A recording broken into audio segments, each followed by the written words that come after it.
మొన్న రామ్మోహన్ రెడ్డి, మల్రెడ్డి రంగారెడ్డి, నిన్న స్పీకర్ గడ్డం ప్రసాద్ కుమార్, ఇప్పుడు రాజగోపాల్ రెడ్డి. అందరిది ఒకే దారి, అదే హస్తిన దారి. మంత్రి పదవి కోసం ప్రయత్నాలు చేస్తున్న కాంగ్రెస్ నేతలు ఢిల్లీ వెళ్లి రాహుల్ గాంధీని కలుస్తున్నారు.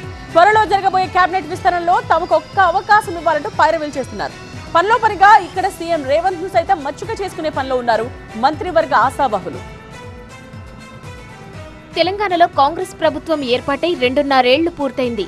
మంత్రుల పనితీరు ఆధారంగా శాఖల మార్పులు చేయాలని సీఎం రేవంత్ రెడ్డి ఆలోచిస్తున్నట్టు సమాచారం. వచ్చే 2.5 ఏళ్లు గట్టిగా పనిచేస్తేనే మరోసారి ప్రభుత్వం ఏర్పాటయ్యే అవకాశముందని కాంగ్రెస్ పార్టీ పెద్దలు కూడా భావిస్తున్నారు. ఈ క్రమంలో శాఖల మార్పుతో పాటు 2-3 మంత్రి పదవి నుంచి తొలగించి కొత్త వారికి అవకాశం ఇవ్వాలని రేవంత్ ఆలోచన చేస్తున్నట్టు పార్టీలో చర్చ జరుగుతుంది.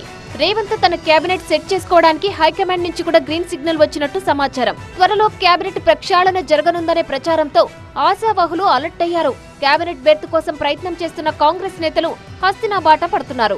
మునుగోడు ఎమ్మెల్యే రాజగోపాల్ రెడ్డి ఢిల్లీ బాట పట్టారు.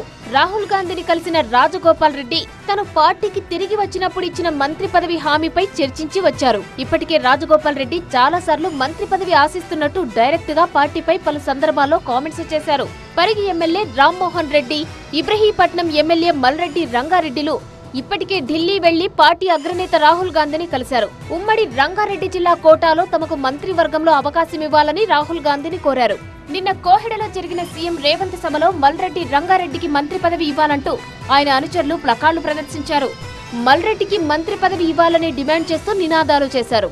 సీఎం సభలో ప్లకార్డులు ప్రదర్శించడంపై టీపీసీసీ చీఫ్ ఆగ్రహం వ్యక్తం చేశారు. బహిరంగంగా ఇలా వ్యవహరించవద్దంటూ ఈ వ్యవహారంపై మహేష్ గౌడ్ సీరియస్ అయ్యారు. క్రమశిక్షణ తప్పితే చర్యలు తీసుకుంటామని హెచ్చరించినట్టు తెలుస్తోంది. ఈ మధ్య అసెంబ్లీ స్పీకర్ గడ్డం ప్రసాద్ కుమార్ ఢిల్లీలో 3 రోజుల పాటు మకాం వేశారు. కేబినెట్ బెర్త్ కన్ఫర్మేషన్ కోసమే స్పీకర్ ఢిల్లీ వెళ్లారనే టాక్ వినిపిస్తోంది. ఢిల్లీ వెళ్లిన వారంతా పార్టీలో చాలా కాలం నుంచి పనిచేస్తున్నందున తమకు కేబినెట్ లో అవకాశం కల్పించాలని విన్నవించారు. కేబినెట్ లో ప్రాతినిధ్యం లేని మరికొన్ని సామాజిక వర్గాలకు చెందిన ఉమ్మడి జిల్లాల ఎమ్మెల్యేలు సైతం త్వరలోనే ఢిల్లీ వెళ్లేందుకు సిద్ధమవుతున్నట్టు సమాచారం.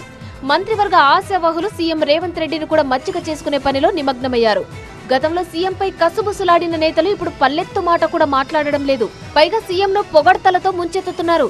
రేవంత్ కేబినెట్ విస్తరణ కోసం కసరత్తు చేస్తున్నారన్న విషయం తెలుసుకున్న ఆశావహులు ఆయన మంత్రివర్గంలోకి వెళ్లేందుకు ప్రయత్నాలు చేసుకుంటున్నారు. కేబినెట్ లో స్థానం ఆశిస్తూ ఢిల్లీ వెళ్లి కలుస్తున్న నేతలతో రాహుల్ గాంధీ సానుకూలంగా స్పందిస్తున్నట్టు సమాచారం. దీంతో తప్పకుండా మంత్రివర్గ విస్తరణ ఉంటుందని బలంగా వినిపిస్తోంది. ఇక హైకమాండ్ ఆశీస్సులు ఎవరికి ఉంటాయో, ఎవరు మంత్రివర్గంలో వస్తారో చూడాలి.